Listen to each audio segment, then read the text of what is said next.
Wow, another broken promise. Sorry, guys. But once I start a series, I kind of don't want to stop in the middle of it. So, Outbound Flight will be reviewed after I'm done with Legacy of the Force. I'm sorry. This is why I was hesitant to start the series because I didn't want to do New Jedi Order and take me longer to get my reviews done. So, I'm going to get on with my review of Tempest, the third book of the Legacy of the Force series.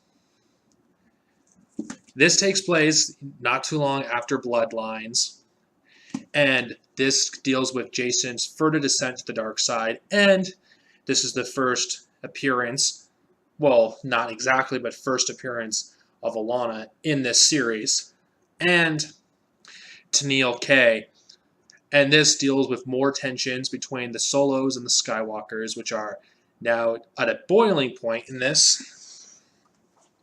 Jason Solo's descent further to the dark side happens in this book. I'm not going to lie. This is a huge improvement over Bloodlines. The issue I had with Bloodlines is I didn't feel like that much significant stuff happened because Karen Traviss insisted on adding unnecessary elements to the story. And thank God for Troy Denning. I feel like Troy Denning salvaged the crap from the last book and produced a better book in this one. I didn't hate Bloodlines, but I felt like Bloodlines, slowed things down with the unnecessary inclusion of Boba Fett and the Mandalorians. This focused on what was important: Jason's fall to the dark side, and the ongoing schism between him, Luke, and Ben's influence. Jason's influence on Ben Skywalker. It's like all this stuff was barely touched on in Bloodlines, and here it's touched on a lot more. The tensions between the Solo and the Skywalkers is escalating, and some people did not like this. They felt like this was out of character for Han and Leia and Luke, to be at war amongst themselves. But we got to go into consideration. This is 40 years after A New Hope.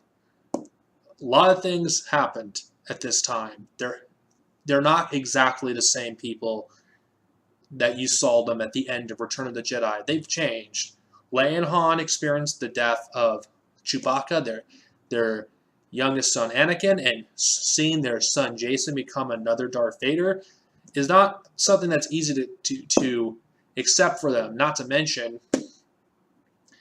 Leia and Han are trying to prevent a war. They've been accused of being traitors. Because they were set up. And amongst other things, there's so much stuff that happens. And to be honest with you, I think this series, in this book, more so than Bloodlines, there's more of a moral gray area between, in the war. Unlike the Empire in the EU, here the Galactic Alliance, along with Clonaria, there's more of a gray area this time because both sides are doing things that are questionable. Clonaria uses Han and Leia to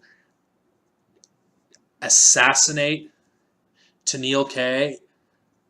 Han and Leia are forced to make a choice. Han doesn't want to have Clonaria have their independence at the expense, of the death of someone who he considers like a second daughter. It's like Troy Denning, I think, does a really good job at writing these characters. Unlike Karen Traviss, who is more interested in writing, Boba Fett, and writing the other characters seemed like an afterthought to her, in my opinion. You could tell by the way she writes that she's not that interested. Troy Denning, you could tell that he's interested in writing these characters.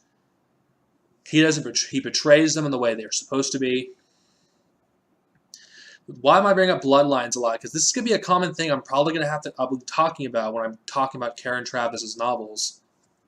Yeah, I feel like this picked up the slack from Bloodlines because in my opinion, Jason's fall to the dark side could have happened in the fourth book.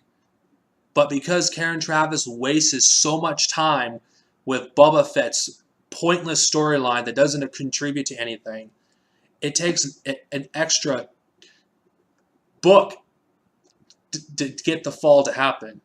I don't know if this was intentional or not, but I feel like Bloodlines drags the series down a bit. Because, I'm a quarter way through now after reading this book, and he's getting close to falling to the dark side, but because she wasted so much time in Bloodlines, now I have to read one additional book before it finally happens. He's getting closer to the point. He's used Force Choke on one of his subordinates when they question his orders, which is representative of Darth Vader. And he's becoming more and more ruthless and detached. This is something we didn't get to see in Bloodlines, because Bloodlines, I'm not going to rant about Karen Traviss anymore. I have mixed feelings about her after reading Bloodlines, because from this book, so much more happened in Tempest and in Bloodlines. And I'm looking forward to reading Exile, because Errol Alston's a really good writer, and you cannot go wrong with him. Now, I really did enjoy, the little moments she had with Luke and Ben, which, there wasn't that much of so far. Troy Denning does care about writing the Skywalkers and the Solos. He doesn't, have one overlook the other. And I thought the battle scenes in here were really well written. I could actually imagine what's going on. I think Troy Denning writes fight scenes really well. Not that Karen Traviss doesn't. She does it as well as too. And so far, I'm liking this series, despite the shortcomings of Bloodlines. I'm really liking it. I cannot wait to read more. Sorry for those who were looking forward to my Outbound Flight review, but I'm getting to the point where I don't want to just stop, read a whole book, then go back and read Legacy of the Force, because New Jedi Order took me way longer than I wanted it to review, and I want to do it all. So, Tempest, an improvement over Bloodlines. I give it a good rating. I think it's a good book, much better than Bloodlines in my opinion, because a lot of stuff actually happened, while Bloodlines added a bunch of unnecessary elements that are going to drag the series down in later books, which hopefully I'm wrong, but I doubt I am, and I do believe there's some merit to the Karen Traviss hate that exists out there. So that's all I can say for now. May the Force be with you. Next time, I'll talk about the fourth book in the series and see how that holds up. Later, guys.